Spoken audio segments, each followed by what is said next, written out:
Hey everyone, welcome to my course Introduction to Chess Calculation.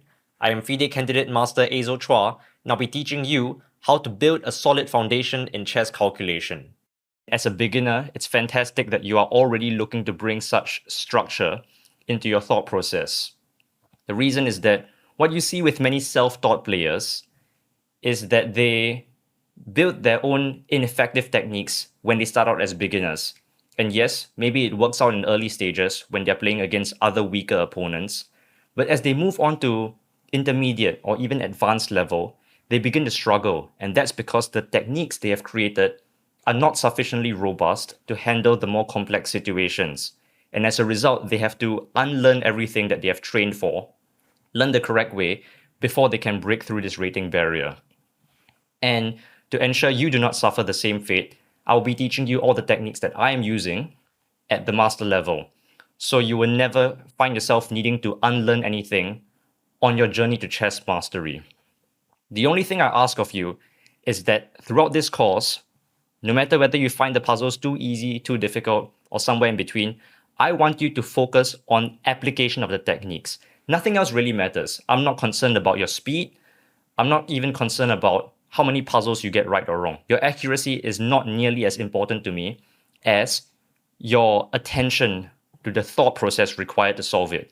This is because with good thought process comes good moves naturally. So just focus on the process and it'll be all right.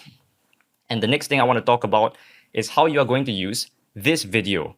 For purchasing the video upgrade, my promise to you is that you will never need to read a single line of text that I've written on Chessable. However, I still want you to use their puzzle feature. What do I mean by this? It means that all my explanations, all my annotations will still be in the video, but there'll be moments where I will show you a position, tell you to pause and think about the solution.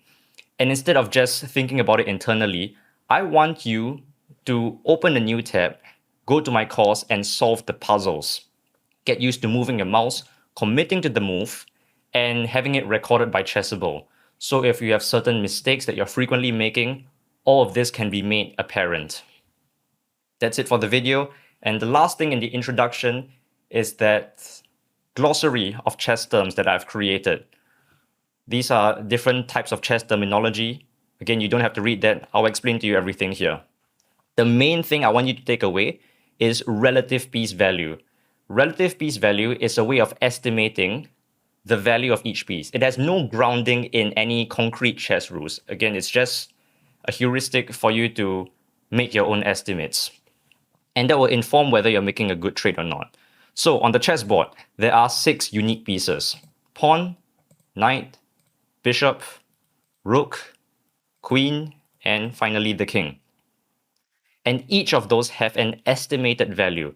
So pawns are worth 1 point, knights are worth 3, bishops also 3 points, rooks are worth 5 points, and the queen is worth 9. And what does this mean for you?